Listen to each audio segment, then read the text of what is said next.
असं होत असतं आणि ते स्वीकारलं पाहिजे. खास करून 111 नंबरचा वॉर्डमधून धनंजय पिसाळचे तिथून नियुक्ती होते तुमच्या नाही, आता आमच्या सुद्धा अनेक जागा व्यक्तिगत मी काही म्हणत नाही. आता आम्ही ज्या मनसेला जागा दिल्या त्या आमच्या सिटिंग जागा बऱ्याचशा आहेत, किंवा शरद पवार साहेबांच्या पक्षाला आम्ही जागा दिल्या त्या आमच्या सिटिंग जागा आहेत. तिथे आमचे लोक नाराज झाले आहेत ना. व्यक्तिगत कशा करता बोलताय तुम्ही? आमच्याही लोकांमध्ये तिथे अस्वस्थता आहे ना, त्यांची संधी गेली ना. पण आघाडीमध्ये आणि युतीमध्ये ह्या गोष्टी पाहायच्या नसतात, कारण ही आघाडी आणि युती जी आहे ही एका विशिष्ट हेतूने झालेली असते. मग मुंबईचा विषय आहे, महाराष्ट्राचा विषय आहे, भाजपच्या पराभवाचा विषय आहे. भविष्यामध्ये जेव्हा सत्ता येईल तेव्हा अनेक पदं उपलब्ध होतात. त्याच्यामध्ये या सर्व ज्यांच्यावर अन्याय झाला त्या कार्यकर्त्यांना सामावून घेतलं जाईल, ही आमच्या सगळ्यांची भूमिका आहे. आपले भाऊ संदीप राऊत देखील येथून मला माहित नाही, मला वाटत नाही. एकीकडे मुंबईत राष्ट्रवादी शरद पवार गट तुमच्या कुस्ती चर्चा करतो, पुण्यामध्ये मात्र काही वेगळं घडताना पाहायला मिळतंय. कुठे चर्चा होते अजित पवारांची, शरद पवारांची, परत ती फिसकटते, परत महाविकास आघाडीसोबत बैठक होते, परत अजित पवार शरद आणि दुसऱ्यांबरोबर चर्चा. काय चाललंय? मला माहित नाही काय चाललंय. तुम्ही हा प्रश्न त्यांना विचारू शकता. त्यांच्या पक्षात काय चाललंय हे मी कसं काय बोलू? जेव्हा त्याचा निर्णय बाहेर येईल तेव्हा मी बोलू शकेन की बाबा हे असं असं घडलेलं आहे. अजून तिथे तसं काहीच घडताना दिसत नाहीये आमच्यासाठी. शिवसेना आणि मनसे या दोन पक्षात चर्चा झालेली आहे आणि आता आज उद्याकडे आम्ही त्या संदर्भात निर्णय जाहीर करू. काँग्रेससोबत येते तुमच्या पुण्यात काँग्रेससोबत येते असं दिसतंय तुमच्या. हो, आमचा तसा प्रयत्न सुरू आहे आणि त्यांचाही प्रयत्न सुरू आहे. परंतु काँग्रेसला मनसे तिथं पुण्यात चालते परंतु मुंबईत चालत नाही, अशा प्रकारचा एक प्रश्न होतो. नाही, मुंबई ही वेगळी संस्थान आहे प्रत्येकाचं. मुंबई हे एक वेगळं संस्थान आहे प्रत्येकासाठी, त्याच्यामुळे ते आपापल्या पद्धतीने निर्णय घेत असतात. पण आमच्यासाठी मुंबई महाराष्ट्राची राजधानी आहे आणि त्याच्यावर मराठी माणसाचा अधिकार राहिला पाहिजे, ही आमची भूमिका आहे. रावसाहेब, अलीकडे महापालिका निवडणुकांमध्ये एक नवी पद्धत अलीकडच्या काळात बघायला मिळते. उमेदवारी यादी घोषित करण्यापेक्षा थेट एबी फॉर्म देऊन सगळ्याच राजकीय पक्षांमध्ये होताना दिसते की एबी फॉर्म उमेदवाराला परस्पर दिले जात आहे यादी घोषित करण्याऐवजी. यादी घोषित करण्याचा आग्रह कशा करताय? टाळण्यासाठी. नाही, पण राजकीय पक्षांची यादी अनेक वर्ष मी तर यादी कधी घोषित झालेली पाहिली नाही. यादी घोषित करण्याचा आग्रह कशा करताय? प्रत्येक पक्षानं आपलं एक धोरण ठरवलं असेल, हे आमचे उमेदवार आहेत, त्यांनी जाऊन हा अर्ज घेऊन एबी फॉर्म घेऊन अर्ज भरावा. त्यानुसार उमेदवारांच्या बैठका घेतल्या जातात संभाव्य, आणि त्यांना तशा सूचना दिल्या जातात आणि अर्ज भरल्यावर त्यांची नावं तुम्ही प्रसिद्ध करता सगळे. तीच या पद्धत. निवडणुकीमध्ये असं दिसतंय की अभूतपूर्व बंडाळीला सगळ्याच राजकीय पक्षांना सामोरं जावं लागतं. प्रत्येक निवडणुकामध्ये अलीकडच्या काळामध्ये भारतीय जनता पक्ष सत्तेत आल्यापासून या बंडाळ्या वाढलेल्या आहेत. मंडळांना उत्तेजन दिलं जातं. पूर्वी निवडणुकीच्या रिंगणामध्ये मोजके पक्ष होते. आता 2 शिवसेना, 2 राष्ट्रवादी काँग्रेस आहेत ना. पर्याय उपलब्ध आहेत, असंतुष्टांना पर्याय उपलब्ध आहेत, आणि मग त्यात पैशाचा वापर करून लोक विकत घेतले जातात. त्यातून बंडाळ्या होतात, बंडाळांना उत्तेजन दिलं जातं.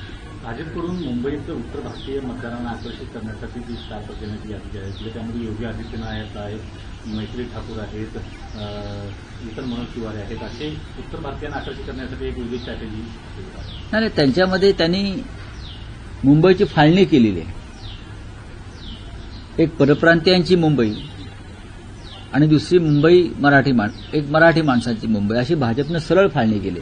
आमच्यासाठी मुंबई अखंड आणि एक आहे. जे मुंबईकर आहेत त्यांनी मुंबईच्या विकासासाठी एकत्र येऊन मतदान करावं. पण भारतीय जनता पक्षानं कायम प्रांतवाद, जातवाद आणि धर्मवाद या आधारावर निवडणुका लढल्या आणि मुंबईसुद्धा तेच करतायत. तुम्हाला योगी आदित्यनाथ मुंबईत कशा करता पाहिजे, मैथिली ठाकूर कशा करता पाहिजे, किंवा अन्य कोणी कशा करता पाहिजे, कशा करता पाहिजे? तुम्ही सक्षम नाही आहेत का?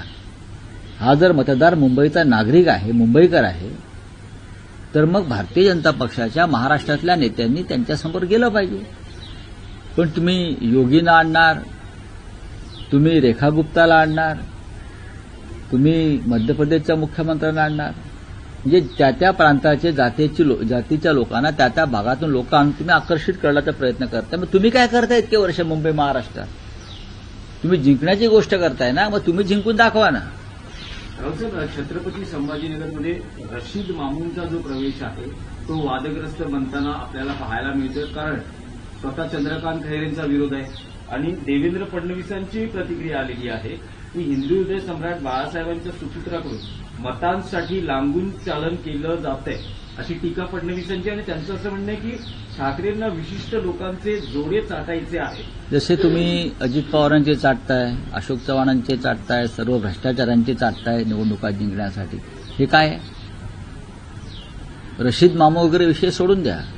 निवडणुका जिंकण्यासाठी तुम्ही सुद्धा या देशातल्या सर्वोत्तम भ्रष्टाचारांचे जोडे चाटताच आहात ना.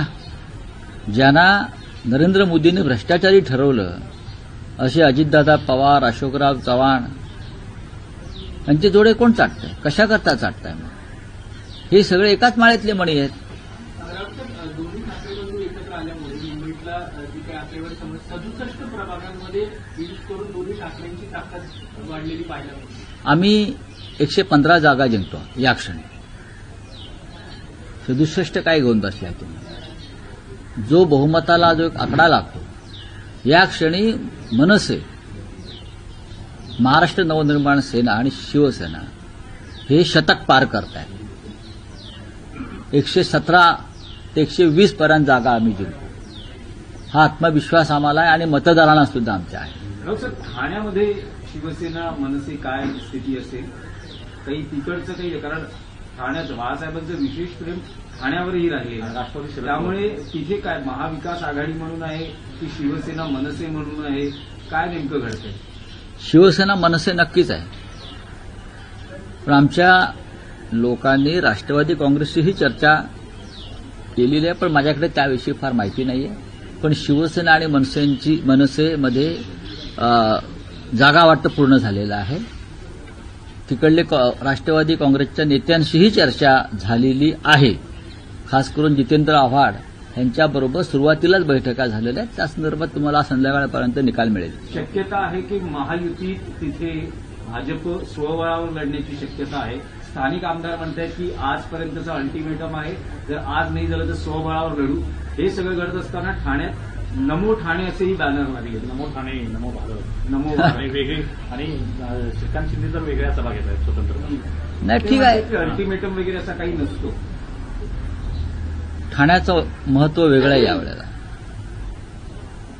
भारतीय जनता पक्षाला ठाण्यामध्ये एकनाथ शिंदेंचा पराभव करायचा, एवढंच मला माहिती आहे.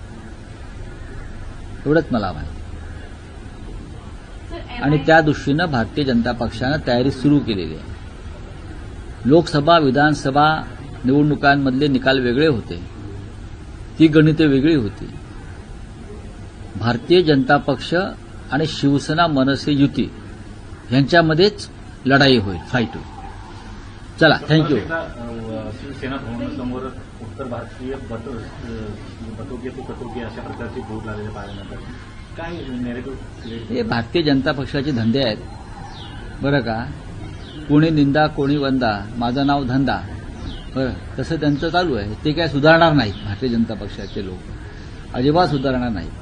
त्यांच्यासाठी कुणी बलात्कारी, भ्रष्टाचारी ही त्यांची ताकद आहे आणि त्यांच्या पक्षात असे सगळे लोक घेऊन हे अशा प्रकारचे धंदे करतात. चले, खुश आहे. एमआईएम के नेता वारिस पठान ने कहा, मुंबई मेयर की सीट को लेकर कहा है कि हम चाहते हैं कि हिजाब पहनने वाली बहन जो है वो मुंबई मेयर की सीट पर बैठे. ठीक है, चुनाव लड़िए, बहुमत प्राप्त कीजिए. मेयर बनने के लिए बहुमत होना जरूरी होता है, तो आप बहुमत लाइए, 110 सीट चुनकर आइए और चर्चा करिए. बात ऐसी है, ये मुंबई है, ये महाराष्ट्र की राजधानी है और हम हमेशा चाहेंगे कि यहाँ का मेयर मराठी भाषिक हो और उस मराठी भाषिक मेयर को वारिस पठान अगर मुंबईकर है तो समर्थन देना चाहिए. सर, उन्नाव रेप केस में जो कुलदीप सेंगर है, जिसे दिल्ली हाईकोर्ट ने बेल दे दी, उससे लेकर जो है सीबीआई जो है सुप्रीम कोर्ट के लिए, मुझे इतना ही मालूम है, ये जो कुलदीप सेंगर है उसको मुंबई में प्रचार को ला सकते हैं बीजेपी। उत्तर प्रदेश से है ना, तो मुझे जानकारी है कि कुलदीप सेंगर को भी भारतीय जनता पार्टी मुंबई में प्रचार को योगी आदित्यनाथ के साथ ला रही है। तो सीबीआई बीबीआई की वो उनके घर के लोग हैं, सीबीआई भाजपा के कार्यकर्ता है, उनको बेल रहेगा। अगर उनको निकाला है जिस तरीके से, तो थोड़े अंदर डालने के लिए निकाला है। लेकिन कुलदीप सेंगर मुंबई में योगी आदित्यनाथ के साथ देवेंद्र फडणवीस का आग्रह है कि कुलदीप सेंगर को यहां लाइए और प्रचार करिए। कुलदीप सेंगर को, राम रहीम को, आसाराम बापू को, सबको प्रचार में उतारने वाले ये लोग यहां बीजेपी के लिए। चले, थैंक यू।